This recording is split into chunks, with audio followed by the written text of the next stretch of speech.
Hello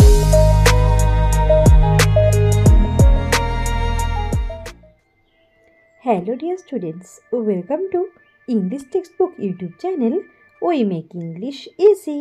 আমি অশোকা চলে এসেছি আরও একবার তোমাদের জন্য একটি নতুন টপিক নিয়ে।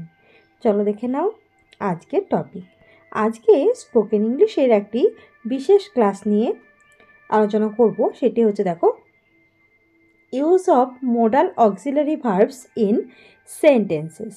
তো আজকে আমরা যেটা জানবো সেটা হচ্ছে কিছু মোডাল অক্সিলারি ভার্ব যেগুলোকে আমরা বিভিন্ন সেন্টেন্সে কিভাবে ব্যবহার করি এবং তারপরে তাদের কি অর্থের পরিবর্তন হয় বা অর্থ অনুযায়ী আমরা কোথায় কোন মোডাল অক্সিলারি ভার্ব ব্যবহার করি সেটাই আমরা জানব। এবং এখানে তোমরা বেঙ্গলি টু ইংলিশ ট্রান্সলেশনও পেয়ে যাবে। তো এর মাধ্যমে আমি এই কয়েকটা সেন্টেন্সের মাধ্যমে বোঝাবো মোডাল অক্সিলারি ভার্ব। তো প্রথমেই তোমাদের যেটা জানতে হবে সেটা হচ্ছে মোডাল অক্সিলারি ভার্ব কোনগুলো। তো চলো দেখে নাও। তো দেখো এখানে একটা ব্রিফ একটা ইন্ট্রোডাকশন দিয়েছি। Modal auxiliary verb is use to express possibility, capability, willingness or permission. তো একটি মোডাল অক্সিলারি ভার্ব সেটা কোথায় ব্যবহার করা হয় সেটা দেখো পসিবিলিটি সম্ভাবনা, ক্যাপাবিলিটি ক্ষমতা, উইলিংনেস অর্থাৎ কোনো ইচ্ছা অনিচ্ছা এগুলো বোঝাতে, অর পারমিশন কোনো কিছুর অনুমতি দেওয়ার ক্ষেত্রে ব্যবহার করা হয়। সাম মোডাল অক্সিলারি ভার্বস আর, এখানে বেশ কিছু মোডাল অক্সিলারি ভার্বের এখানে উল্লেখ রয়েছে। দেখো can, could, may, might, must, shall, should, will and would. তো এখানে যেগুলো রয়েছে প্রত্যেকটা দেখো প্রথমটা প্রেজেন্ট ফর্ম এবং পরেরটা তাদের পাস্ট ফর্ম হিসেবে রয়েছে। তো যাই হোক, তো আরও কিছু মডেল অক্সিলারি ভার্ব রয়েছে সেগুলো নিয়ে বিস্তারিতভাবে পরে অন্য কোনো একটি ভিডিওতে আমি সেটা আলোচনা করব। তো আপাতত যেটা আমি আলোচনা করতে চলেছি স্পোকেন ইংলিশের যে কিছু সেন্টেন্স আমি আলোচনা করব এবং সেগুলোতে তোমরা দেখতে পাবে এই সমস্ত ওয়ার্ড অর্থাৎ এই যে মডেল অক্সিলারি ভার্ব সেগুলো কিভাবে পরিবর্তন হচ্ছে এবং তাদের কিভাবে ব্যবহার করা হচ্ছে সেই বিষয়টা তোমরা দেখতে পাবে এই ভিডিওগুলোতে। তো চলো শুরু করছি প্রথমে থেকেই। তো দেখো ফার্স্টে যেটা রয়েছে সে প্রতিদিন আসে। তো এখানে দেখো এটা কি হবে, এখানে তোমরা হি অথবা শি দুটোই ব্যবহার করতে পারো। তো শি কামস ডেইলি। তো এখানে যে কামস যেটা রয়েছে না এটা কোনো মোডাল অক্সিলারি ভার্ব নয়, এটা এখানে মেইন ভার্ব। তো আমি পরিবর্তনটা কীভাবে হচ্ছে সেটা বোঝানোর স্বার্থে কিছু সাধারণ বাক্য আমি এখানে ব্যবহার করেছি। তো দেখো শি কামস ডেইলি এখানটাই একটা সাধারণ অর্থ যে সে প্রতিদিন আসে। ডেইলি কথা অর্থ প্রতিদিন। আর এখানে কামস হলো কারণ শি হচ্ছে থার্ড পারসন সিঙ্গুলার নাম্বার, সেই জন্য এখানটায় কামস। ওকে, তো এখানে কামস রয়েছে ভার্ব, তো কামস এখানে মেইন ভার্ব হিসেবে এখানে অবস্থান করছে। নেক্সট যেটা রয়েছে সে আসছে এখন বা সে এখন আসছে। তো এইটা যদি বলা যায় এটা ট্রান্সলেশন করলে হবে she is coming now, she is coming now. তো এখানেও কিন্তু দেখো একটা কোনো কাজ কন্টিনিউ যেটা হচ্ছে সেরকম কিছু বোঝাচ্ছে, সেক্ষেত্রে আমরা এখানে প্রেজেন্ট কন্টিনিউয়াস টেন্স ব্যবহার করেছি। তো সেই জন্য এখানে ভার্বটা হয়েছে শি ইজ কামিং নাও, এখানে ভার্ব হচ্ছে ইজ কামিং। ওকে, এখানে ইজ হচ্ছে অক্সিলারি ভার্ব আর কামিংটা হচ্ছে মেইন ভার্ব। ওকে, আচ্ছা নেক্সট দেখো 3 নম্বর যেটা রয়েছে সে চলে এসেছে, সে চলে এসেছে। তো এখানটাই শি হ্যাজ কাম। তো এখানে কাম যেটা রয়েছে এটা হচ্ছে কাম যে ভার্ব, কাম অর্থ আসা, কাম ভার্বের থার্ড ফর্ম। তো হ্যাজের পরে থার্ড ফর্ম কাম, তো she has come. Okay, next দেখো। তো এইবার আমরা চলে আসছি মোডাল অক্সিলারি ভার্ব যেটা আমি বলছিলাম সেটার আলোচনায়। তো দেখো প্রথমে 3টে আমি সেন্টেন্স দিয়েছি, এবার যে যে সেন্টেন্সগুলো থাকবে সেগুলো সব কটায় মোডাল অক্সিলারি ভার্বগুলো ব্যবহার করেই আছে। তো দেখো এখানে ব্যাপারটা তোমরা যদি স্কিপ করে দেখো বুঝতে পারবে না, সেই জন্য তোমরা কিন্তু ভালো করে বুঝে নেবে এটা, তাহলে কিন্তু নিজেরাও অনেক এরকম বাক্য বানাতে পারবে এবং তোমাদের স্পোকেন হোক বা রিটেন হোক যে কোনো ক্ষেত্রে তোমরা কিন্তু রাইটিংয়ের ক্ষেত্রে এগুলোকে কাজে লাগাতে পারবে। আচ্ছা, তো দেখো 4 নম্বর যেটা রয়েছে সে আসতেও পারে আবার নাও আসতে পারে।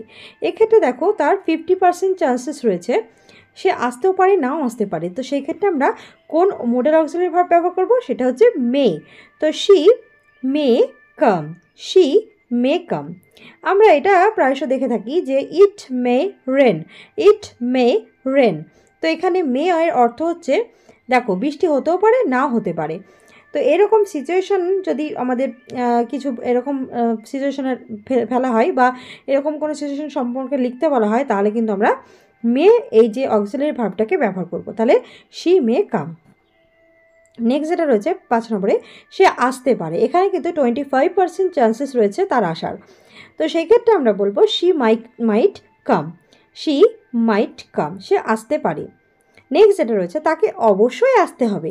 এখানে কিন্তু তার এখানে উচিত, এখানে তাকে অবশ্যই করণীয় এরকম কিছু একটা সিচুয়েশনে তাহলে কি অবশ্যই আসতে হবে, তাহলে এটা হবে she must come, she must come. Okay, আচ্ছা, তাহলে যে কোনো কাজ যদি অবশ্যই করণীয় হয় সেক্ষেত্রে আমরা মাস্ট এই মোডাল অক্সিলারি ভার্বটিকে ব্যবহার করব। আচ্ছা, তারপরে দেখো নেক্সট যেটা রয়েছে 7 নম্বরে, তার আসা উচিত, তার আসা উচিত।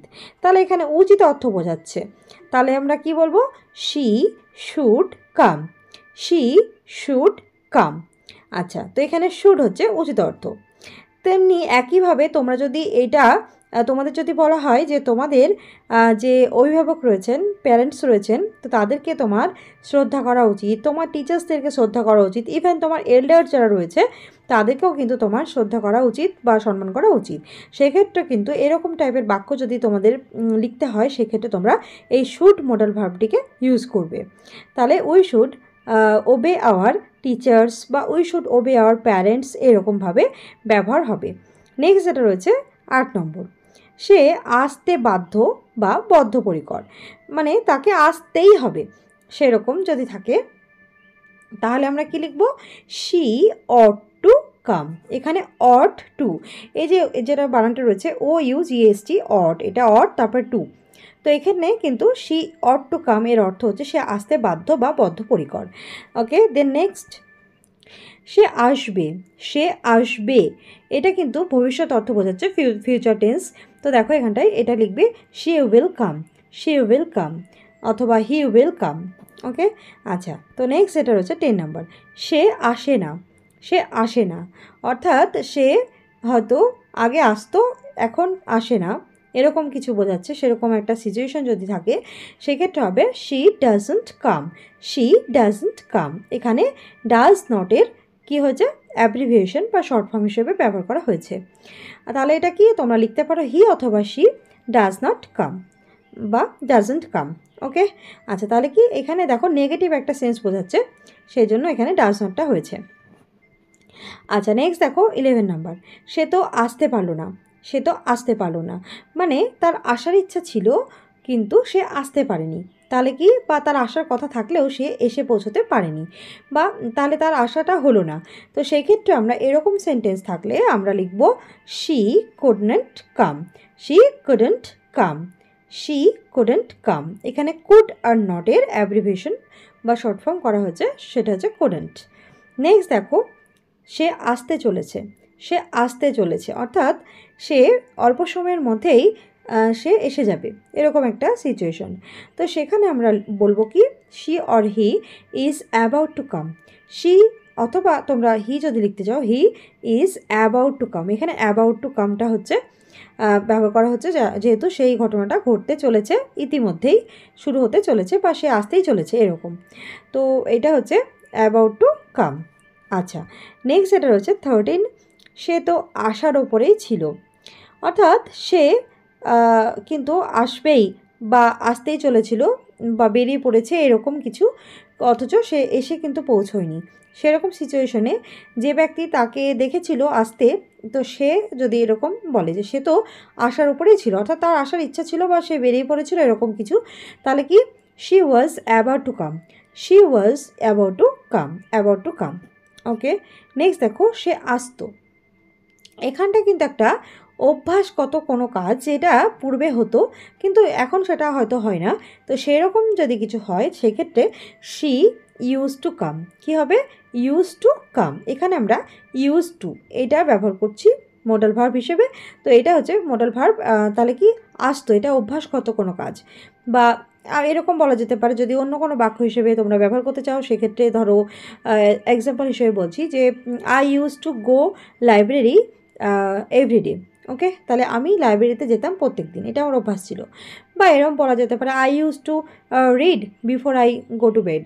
তো শুতে যাওয়ার আগে বা ঘুমোতে যাওয়ার আগে আমি বই পড়তাম। তো এটা একটা অভ্যাসগত কোনো কাজ এটা বোঝাচ্ছে, সেই জন্য এখানে ইউজ টুটা ব্যবহার করা হচ্ছে। তো দেখো নেক্সট অ্যান্ড লাস্ট যেটা রয়েছে, সে আসলো না আর, সে আসলো না আর বা সে আর আসলো না। তো সেক্ষেত্রে আমরা বলবো she didn't come, she didn't come. Okay, তাহলে এখানে ডিড নট। তো এই হচ্ছে 15টা, তার মধ্যে 3টে রয়েছে সাধারণ কিছু বাক্য এবং 12টি রয়েছে মডাল ভার্ব ইউজ করে কিছু সেন্টেন্স। আমরা কোন সিচুয়েশনে কীরকমভাবে কোনটা ইউজ করব সেটা নিয়ে কিছু সংক্ষিপ্ত আলোচনা। So that's all for today. Do like, comment, share and subscribe our channel English Textbook for more videos. We will meet in our next video. Thanks for watching.